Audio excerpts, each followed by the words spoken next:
کاشانۂ بصیرت ایک ایسا یوٹیوب چینل جس پر ہر قسم کی دینی کتب بالخصوص محروم بصارت افراد کے لیے آڈیو اور ویڈیو فارمیٹ میں دستیاب ہیں اور بالعموم تمام مسلمان برادران و خواہران کے لیے دستیاب ہیں۔ اس لیے آپ سے گزارش ہے کہ بیل آئیکن کو پریس کر کے ہمارے اس چینل کو ضرور سبسکرائب کیجیے تاکہ آئندہ آنے والی ہر کتاب آپ کو بر وقت ملتی رہے۔ کاشانۂ بصیرت، کاشانۂ بصیرت، کاشانۂ بصیرت، کاشانۂ بصیرت۔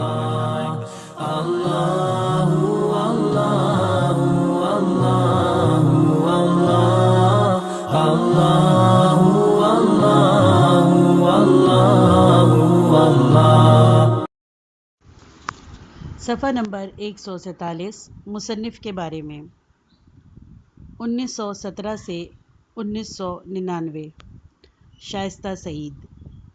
سید محمد تقی 3 مئی 1917 میں 2 آئبہ گنگ و جمن کے مردم خیز اور دل فریب قصبے امروہہ میں پیدا ہوئے۔ یہ بستی دہلی سے 80 میل مشرق میں اور لکھنؤ سے 300 میل مغرب میں واقع ہے۔ جد اعلیٰ کا نام سید حسین شرف الدین تھا جنہیں اب تک شاہ ولایت کہتے ہیں۔ وہاں شاعری، نثر اور تاریخ دانی کی روایت کئی پشتوں سے چلی آ رہی تھی۔ سید محمد تقی کے والد علامہ شفیق حسن ایلیا شاعر، ادیب، مورخ اور علم حیت کے محقق تھے۔ وہ فارسی اور انگریزی، ہندی، سنسکرت اور عبرانی زبانوں کے عالم تھے۔ انہوں نے ان زبانوں میں شاعری کی اور اردو اور عربی اور فارسی میں نثر بھی لکھی۔ ان کا رجحان فلسفے کی طرف بھی تھا۔ سید محمد تقی نے یہ رجحان انہی سے لیا۔ سید محمد تقی نے ابتدائی تعلیم اپنے گھر کے مردان خانے کے مکتب میں حاصل کی۔ ان کے دادا نے یہ مکتب اپنے پوتوں رئیس امروہی، کمال امروہی اور ذیشان حیدر اور سید محمد تقی کے لیے قائم کیا تھا، جہاں 2 معلم ان بچوں کو اردو، فارسی، عربی کے ساتھ ساتھ بنیادی مذہبی تعلیم، قرآن و حدیث کی تعلیم اور فارسی اور عربی کی کلاسیکی ادبیات بھی پڑھاتے تھے۔ اس مردان خانے کی دوسری تعلیمی حیثیت یہ تھی کہ اس میں صبح سے شام تک بحث و تہمیز کا سلسلہ جاری رہتا۔ اس میں صرف آفاقی مسائل ہی زیر بحث رہتے۔ سید محمد تقی نے 1930 میں پنجاب یونیورسٹی سے منشی کا امتحان دیا جو میٹرک کے مساوی سمجھا جاتا تھا۔ 1933 میں الہ آباد کے سب سے بڑا ادب کا امتحان فاضل ادب پاس کیا، جس میں اردو، نثر، نظم، بلاغت، تاریخ وغیرہ مضامین شامل تھے۔ اس کے بعد 1934 میں امروہہ کے ایک اسکول سید المدارس سے جو الہ آباد بورڈ سے وابستہ تھا مولوی کا امتحان پاس کیا۔ 1935 میں پنجاب یونیورسٹی سے مولوی عالم کا امتحان پاس کیا۔ 1936 میں مولوی فاضل کا امتحان پاس کیا، جس میں فلسفہ، تفسیر، حدیث، فقہ، منطق، تاریخ وغیرہ شامل تھے۔ یہ امتحان عربی میں لیے جاتے تھے۔ مولوی عالم اور مولوی فاضل کا امتحان عموماً 2 سال کی مدت میں دیا جاتا تھا، لیکن سید محمد تقی نے یہ امتحان 1 سال میں دیے اور بہت اچھے نمبروں سے کامیاب ہوئے۔ پھر 1937 میں BA پاس کیا۔ جوانی میں سید محمد تقی شاعری بھی کرتے تھے اور صدر تخلص بھی رکھتے تھے۔ انہوں نے قرآن بھی حفظ کیا تھا اور حافظ قرآن کہلائے۔ پھر اس کے بعد ان کی دلچسپی فلسفہ اور اس کے مختلف موضوعات میں بڑھ گئی اور کچھ عرصے ہی میں وہ وطن پرست کمیونسٹ ہو گئے اور صرف کھدر پہننے لگے۔ ان کا رجحان کانگریس کی طرف ہو گیا اور کانگریس کے باقاعدہ ممبر بن گئے۔ 1937 سے 1939 تک وہ کانگریس میں شامل رہے۔ 1940 میں وہ مسلم لیگ میں بطور رضاکار شامل ہوئے اور ایک کتابچہ لکھا، پاکستان اسٹالن کی نظر میں۔ وہ مختلف رسالوں اور روزناموں میں مضامین بھی لکھتے رہتے۔ وہ امروہہ سے دہلی منتقل ہو گئے۔ وہاں روزنامہ جنگ اور دہلی اور ماہنامہ شمع دہلی سے متعلق ہو گئے۔ اس وقت جنگ کے منتظمین کا یہ خیال تھا کہ اخبار دہلی اور کراچی سے بیک وقت شائع ہوگا۔ جنگ کراچی کی ادارات رئیس امروہی کریں گے کیونکہ وہ 1947 میں ہی پاکستان آ گئے تھے، اور جنگ دہلی کی ادارات کے فرائض سید محمد تقی انجام دیں گے۔ لیکن جنگ پھر صرف کراچی ہی سے شائع ہونے لگا۔ 48 میں جب سید محمد تقی پاکستان آئے تو پھر جنگ کی ادارات کی ذمہ داری ان کو سونپ دی گئی، اور 1969 تک وہ ان فرائض کو بخیر خوبی انجام دیتے رہے۔ انہوں نے 1950 ہی میں فلسفے کے موضوعات پر جنگ میں ہفتہ واری مضامین لکھنے شروع کر دیے تھے۔ سید محمد تقی مشرقی اور مغربی کلاسیکی فلسفے سے گہری واقفیت رکھتے تھے۔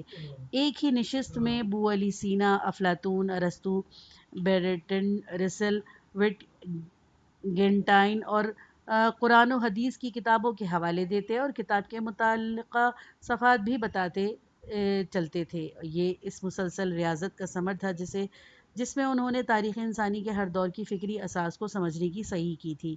انہوں نے اپنی کتاب منطق، فلسفہ اور سائنس کے ابتدائیے میں لکھا ہے کہ میں کسی مفکر کو اپنا رہنما بنانے میں کامیاب نہ ہو سکا، اس لیے کہ میں نے ہر فلسفی کو اپنے ذہنی پیمانوں سے ناپا اور اپنے فکر کی کسوٹی پر جانچا، اسی لیے میں کسی ایک فلسفی یا کسی ایک مدرسے فکر سے پوری طرح متفق ہونے میں کامیاب نہ ہو سکا۔ میری سوچ نے بڑی سنگین ٹھوکریں کھائی ہیں۔ کئی معقول اور معلوم نظریوں کو میں نے اس وقت تک تسلیم نہیں کیا جب تک ان کی صحت کے حق میں ناقائم تردیدی دلائل نہ مل سکے۔ میں نے سند یعنی اتھارٹی پرستی کے رجحان میں مفاہمت کرنے کو تیار نہیں ہوں۔ سقراط کی اس رائے سے مجھے پورا اتفاق ہے کہ جو زندگی تخلیق اور تجسس سے خالی ہو وہ گزارنے کے قابل نہیں ہوتی۔ وہ اپنے مستقل مطالعے کی بنا پر دور جدید کے فکری رجحانات سے بھی واقف رہتے۔ وہ ایک پاکستانی فلسفی، دانشور، ادیب اور تجربہ کار صحافی ہونے کے ساتھ ساتھ اپنے مشرق اور مغرب کے ہم اثروں میں امتیازی حیثیت رکھتے تھے، اسی لیے کہ انہوں نے تاریخی علمیات اور علم سماویات اور الوہیت کے بارے میں ایک جامع اور مربوط نظام پیش کیا تھا۔ اردو میں لکھنے والے وہ پہلے صاحب نظام فلسفی تھے جنہوں نے کائنات کا ایک جامع، متوازن، اندرونی طور پر مضبوط، واضح اور مربوط نظام پیش کیا تھا جو شعور محض ارتکازات و توانائی اور تاریخ کے کمانی نظریے پر مبنی ہے۔ ان کے بنیادی قدروں میں علم سے محبت، اقلیت پسندی، جمہوریت، فکر و عمل کی ہمدردی، رواداری، آزادی تحریر و تقریر، غرض بائیں بازو کی تمام قدریں شامل تھیں۔ ان کی تصانیف کا دائرہ معاشیات، سیاسیات، عمرانیات، الہیات، دستوری نظام، تنقید اور فلسفے کے تقریباً تمام موضوعات پر مشتمل ہے۔ سید میں تقی نے صحافی کی حیثیت سے بہت سے ملکوں کے دورے کیے اور پاکستان کی نمائندگی کی، مصر، عراق، ترکی، اٹلی، برطانیہ، ہندوستان اور ایران وغیرہ۔ اس کے علاوہ دنیا کے بہت سے ملکوں میں فلسفہ کانگریسوں میں شرکت کی اور مکالمے پڑھے۔ پاکستان میں بھی فلسفہ کانگریس میں شرکت کرتے اور مکالمے پڑھتے۔ میکسیکو میں 1982 میں کی عالمی کانگریس کے پہلے اجلاس کی صدارت کی اور کلیدی مکالمہ پڑھا۔ کتابوں کی تصانیف کے علاوہ انہوں نے بہت سی کتابوں کے ترجمے بھی کیے۔ ان کا خیال ہے کہ قدیم یونانی اور لاطینی تصانیف اور تمام امہات الکتب کا اردو میں ترجمہ ہونا چاہیے۔ انہوں نے کارل مارکس کی داس کیپٹل کی جلد اول اور ثانی اور وائٹ ہیٹ کی مقاصد تعلیم وغیرہ کا ترجمہ کیا۔ ایسی کتابیں جن کا عالمی تاریخ پر بہت گہرا اثر ہے۔ انہوں نے آدم جی ایوارڈ بھی حاصل کیا۔ سید محمد تقی، رئیس امروہی، محمد عباس اور جان ایلیٹ چاروں بھائی بہت لمبے عرصے تک ایک ہی گھر میں رہتے تھے، ایک ایسے گھر میں جس کے لان پر قوی اور بین الاقوامی تقریباً تمام شخصیات جن میں شعراء، ادیب، تنقید نگار، صحافی، سیاسی رہنما اور علماء، تمام فرقوں کے سماجی رہنما اور کارکن، حکیم و ڈاکٹر، دانشور، مزدور، لیڈر، یونیورسٹیز کے پروفیسرز، طلباء، بیوروکریسی اور بینکوں کے افسران، اقلیتی اداروں کی تنظیموں کے صدر و کارکن اور مختلف ممالک کے سفارتی نمائندے، نہ جانے کتنے لوگ جنہیں علمی شوق تھا ان کی لان پر روزانہ جمع ہوتے۔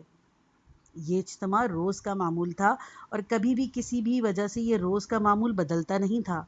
یہاں دنیا کے ہر موضوع پر دھواں دار بحثیں ہوتیں، ملک میں جو بھی تحریکیں چل رہی ہوتی تھیں اس پر سیر حاصل گفتگو، مشورے، حل اور بحثوں کا موضوع ہوتا، اور ہر شخص اپنا نقطہ نظر بیان کرنے کی پوری طرح اجازت رکھتا تھا۔ ہر فرد کی بات پورے انہماک اور توجہ سے سنی جاتی اور مخالفت بھی کھل کر کی جاتی۔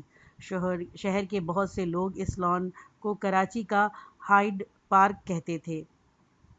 اس گھر کے دروازے ہر شخص کے لیے رات گئے تک کھلے رہتے، کسی آنے جانے والے کو کسی شبے کی نگاہ سے نہیں دیکھا جاتا تھا، چاہے وہ کتنا ہی اجنبی کیوں نہ ہو۔ سید محمد تقی کی یہ کتاب کربلا تہذیب کا مستقبل 1980 میں تحریر کی گئی۔ وہ اس کو خود چھپوانا چاہتے تھے، لیکن خانہ فرہنگ ایران نے اس کی طباعت کرانے کی پیشکش کی، جسے انہوں نے قبول کر لیا اور کتاب کا مسودہ انہیں دے دیا۔ نامعلوم کس طرح خانہ فرہنگ ایران والوں سے یہ کتاب کھو گئی، پھر اس کا اصل مسودہ بھی نہ مل سکا۔ آخری عمر میں ان کی یادداشت بھی اتنی اچھی نہ رہی تھی۔ ان کے انتقال کے بعد ان کی اولاد نے ان کاغذات سے یہ کتاب ڈھونڈ نکالی، پھر اس کا مسودہ جناب ڈاکٹر حسین محمد جعفری، مفسر قرآن جناب مولانا محمد حسن اور جناب ڈاکٹر محمد رضا کاظمی کو یہ مسودہ پڑھنے کے لیے دے دیا، تاکہ ان کی قیمتی آراء کی مدد سے ان اشاعت کا بیڑا اٹھایا جائے۔ ہم سب بہن بھائی ان سب کا تہہ دل سے شکر گزار ہے کہ ان لوگوں نے اپنا قیمتی وقت دے کر اس مسودے کو پڑھا اور اس کی جلد اشاعت پر زور دیا۔ جناب ڈاکٹر محمد علی صدیقی کے بھی ہم چاروں بہن بھائی بہت زیادہ شکر گزار ہیں کہ انہوں نے نہ صرف اس مسودے کو پڑھا بلکہ اس کی اشاعت میں بھی ہماری مدد کی۔ اس کتاب میں کربلا کے المیے کو بہت مختلف زاویوں سے پیش کیا گیا ہے۔ کربلا کے المیے کی کو نسلی مسئلے کے بجائے اصولی اور اخلاقی اقدار کا مسئلہ قرار دیا ہے۔ کربلا تاریخ تہذیب کا سرمایہ اور سچائی کے لیے جانے دینے کا ایک طویل سلسلہ ہے۔ مجھے یقین ہے کہ قارئین کو اس کتاب سے بہت سے نئے زاویوں سے اور فکر سے اس انداز سے کربلا کے بارے میں سوچنے کا موقع فراہم ہوگا۔